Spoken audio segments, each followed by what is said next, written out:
Hi, I'm Joanne. For those of you who don't know me, I'm just going to tell you a little bit about myself today. I was trying to think, what describes me when I was asked to do this. What can I tell you? So here it is. I am a wife to Philip. We have been married for 23 years now. We met when we were at school. We were 16 and we're happily married. We married in 97. From then we have 3 boys. They're 19 and 16 and 8. So our house is busy. So I am a wife, I'm a mother, I'm a daughter and a sister.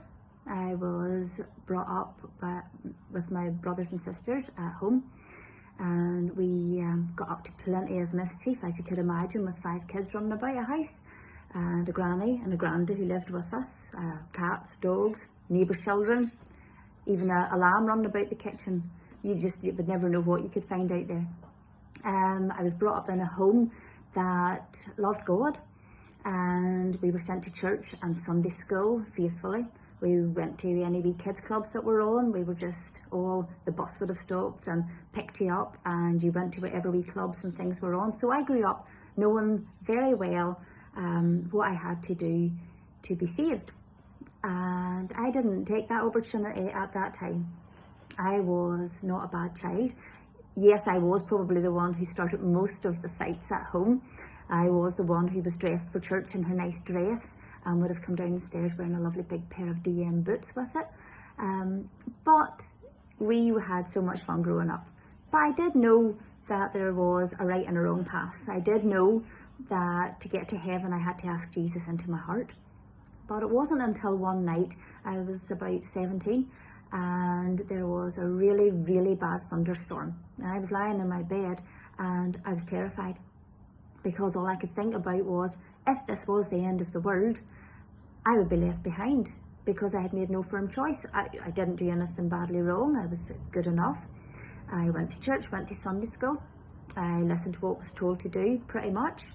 But I had made no firm choice, made no firm decision for God. And I decided that night that if I was to be left behind, it wasn't a risk worth taking. I didn't want to be that one who missed out because I was too stubborn or too set in my ways of just ticking over as normal. So that night I gave my life to Jesus. And I would have to say that fear left me. I knew that no matter what would happen, I would have somebody who was with me, who would never leave me. And in the following years, there were times that I've gone through things that were hard to go through, and I honestly don't think I could have gone through them if I hadn't had God with me. There's just been decisions about jobs, about the children, about life in general, that I have always had somebody with me, that I know that God is always with me, that He listens to me, that He has a plan for me, and that I can always trust Him with everything.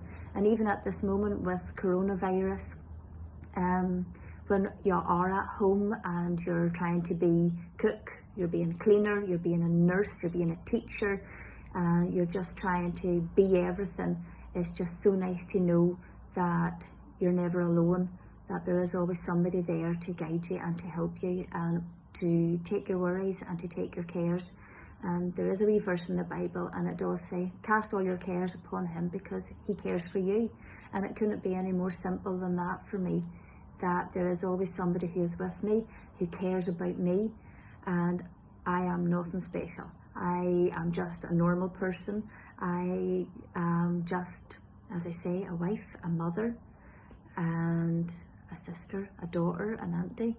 I am all these things, but I am also a Christian, and be able to say that is probably one of the best things that I could say of myself.